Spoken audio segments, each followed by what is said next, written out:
Hey guys, I'm Dov, and today I'm back with more Total War Warhammer 2 multiplayer action. So, today I'm here to ask you, is Grimgor meta? I am starting to think so. I think he definitely has a place in the meta for the Greenskins. Let's go ahead and take a look. Greenskins versus High Elves today. I've got the Mangy Marauders here on the low ground, as well as the Depths Creepers. We've got Grimgor, of course, and an Orc Shaman. Goblins up front with the two ROR goblins as well, a couple Skulkers, a couple Biggins. We've got the Ragnarok Queen, Rusty Errors, and two Orc Error Boys. For my opponent, fighting under the banner of Nagaraith, he's got a Lithanar here, some Illyrian Reaver Archers, more Reaver Archers out to the side. We've got White Lions and two Phoenix Guard, one of which is the Keepers of the Flame. Pure Main Company are also one of those White Lions. We've got just archers in the back line. Yep, regular old archers. So, yeah, let's get this party started. You can see here, I moved my spider out of range of a Lithanar because he was taking some shots, or she was taking some shots, rather. Sorry, Queen. And a Lithanar actually does pretty good missile damage. Definitely chunking her down pretty well, so I wanted to get a little bit out of range there. That Moonbow comes across, does some decent damage to Grimgor. Lithanar is going to start shooting at the old Black Orc, which is, you know, to be expected. Grimgor is kind of slow. He doesn't have the smallest HP pool in the world, but he doesn't have a huge HP pool either. And of course, no missile block chance does mean that he's very vulnerable to getting picked at by somebody like a Lithanar at long range. Granted, I think he'll be alright. We're going to kind of push him up and around the flank. Meanwhile, in the front line, you can see the Goblins taking a ton of missile fire here. And as the front lines clash, of course, we're going to pop that wall to get that extra charge bonus. And in this situation, you would want to brace with the Phoenix Guard. Because Phoenix Guard have charge defense against all, they would actually negate the charge bonus of those Goblins even. I mean, granted, they're going to win out anyway just because they're way more elite.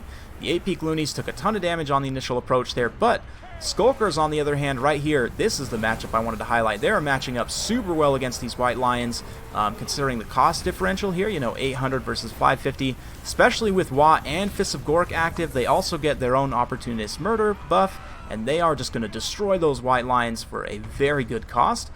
Meanwhile, I've been dropping those Brain Burstas everywhere. For those of you guys who saw my Beastman video about the double bulls and so on, yeah, you will have seen me using Viletide. Brain Burst is very, very similar. You can use it basically the same way I was using it there to try and go after these archers here. You can see this Shaman's a little bit iffy on his leadership. We do get the stand your ground from Grimgor to try and keep him in the fight. But meanwhile, in the back line here, these Reavers have been trying to harass and get in on the Air Boys. Thankfully, Air Boys are good enough in melee. They can kind of hold their own and also provide kind of overwatch fire for each other as well. This is not the greatest situation for me, though. These Biggins completely surrounded, and they're really matched up against infantry that are just far superior to them. Although over here, we are getting into the backline, getting into these archers just because there's not enough to protect. Spiderlings, of course, summoned in the backline. And right here, we've got the Smoke Bomb on a Lithanar. Grimgor gets an attack there. Actually, I think that splash attack only hit the archers and didn't hit Lithanar at all.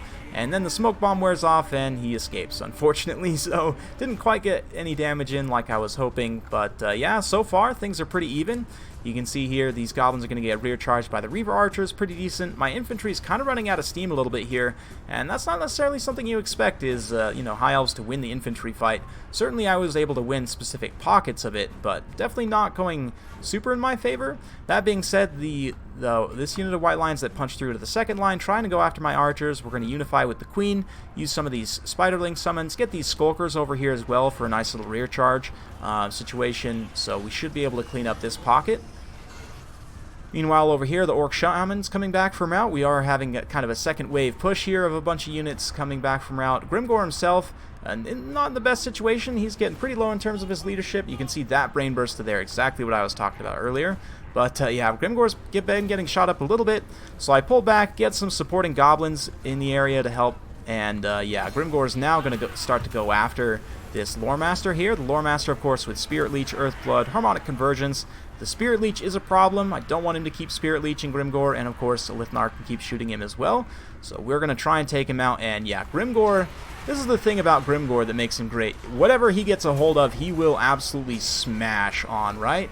And despite the fact that he's low and, you know, I'm trying to keep him alive, so I'm going to pull him back here. He just did, like, way more than half HP damage in a matter of seconds to that Lore Master. So it definitely just goes to show the power there. You can see the Orc Shaman drops one last not sneaky stab, and Fists of Gork.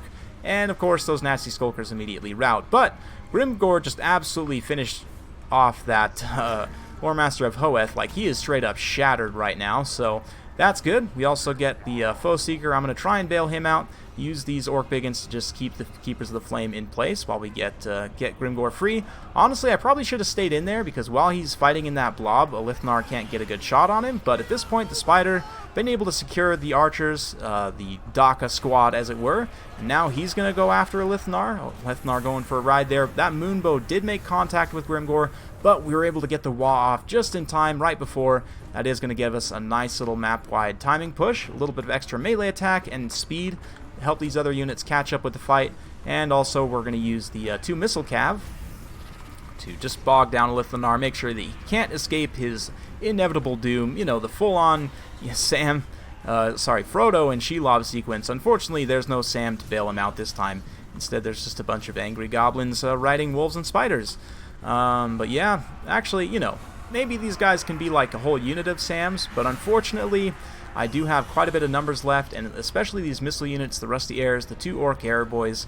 I've talked about this before, but for those of you guys who are new to the channel, Orc Air Boys have really good AP values. 6 AP per shot is one of the best of any quote-unquote non-AP missile unit. That's why I take them in a number of matchups, and especially like in this situation, that little bit of extra AP is going to be very, very helpful here. Of course, the armor sundering from the Rusty Airs also helps. But yeah, last Spiderling summon being used on Elithnar. Grimgor gets absolutely sniped. So, yep, finished off. Was that meta? I don't know. He definitely took a lot of damage, and I was able to get 2 Was, and that's one good thing about Grimgor, is you will reliably be able to get multiple Was throughout the course of a battle. Because he's just such a melee monster, you can stick him in pretty much any melee fight, not really worry, so you can consistently get the recharge of Wa. But yeah, you can see just pouring in missile fire here. Pulled back the Spider momentarily just to kind of let the missiles do their work for a minute there. But yeah, that's really kind of the benefit of Grimgor. He is relatively cheap as well, immune to psychology, and again, anything he gets a hold of, he will absolutely smash for the most part. I mean, if he gets caught out and absolutely isolated by, you know, like Chosen and smashed by a Shaggoth, then obviously he's going to have a relatively bad time. But for the most part, you can stick him in almost any melee engagement and he will do well. And yeah, I mean, he's kind of hard to melee snipe. In this game does show one of his downsides, which is that he is a little bit easy to missile snipe. Not necessarily easy for some factions, because he's a small target. You know, he's not going to get necessarily sniped by something like a cannon probably. But I mean, Elithnar, of course, with good AP, accurate long-range missiles, can missile snipe him. You know, obviously against like Skaven, Jezzails potentially could be a big issue. But for the most part, I think in a lot of matchups, you can get away with using Grimgor without worrying about being missile sniped. And I mean, he has enough HP that usually if someone's just trying to Spirit Leech him, it will take long enough that you can get enough damage in, get enough value from Grimgor before he gets finished off. And also, of course, you know, you have your own tools for trying to counter whatever is Spirit Leeching him, right? So, yeah, I definitely think that Grimgor... So what matchups would I take him in? This one, definitely. I'd probably take him against Chaos as well, Vampire counts, any of the undead factions, anywhere where you're going to need immune to psychology. So I guess that would probably qualify for the Lizardmen as well, since they tend to go relatively monster heavy. But yeah, unfortunately, Grimgor did get sniped by Elithnar on this one, so maybe not the best video to show his meta-ness, but it sort of shows his strength and weaknesses. I mean, he did absolutely trash that Lore Master of Hoeth, right? But he also got sniped by Elithnar, so I guess it is a pretty good video to showcase sort of the strengths and weaknesses of Grimgor. As for the rest of the army, Skulkers, such a good unit in this matchup. They trade upward very, very well with a lot of the high elf units when they're buffed up properly. And 110 kills and 71 here, both of them just got great work done. Out of all my infantry units, they definitely did the best. The 2 Regiment of Renowned Gobos did okay, kind of got shot up a little bit, and I didn't use my Fanatics cast from the 8-peak loonies very well. I could have got one initially into those archers. I don't know if I realistically, they would have probably died before I got a second one off, but still.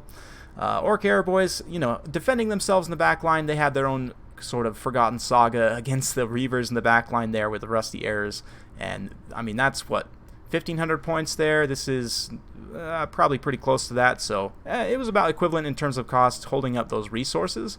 And then, of course, in the late game, they were able to come forward and apply that missile damage to some of those elite infantry. So, well played to my opponent. Hopefully you guys enjoyed watching that one.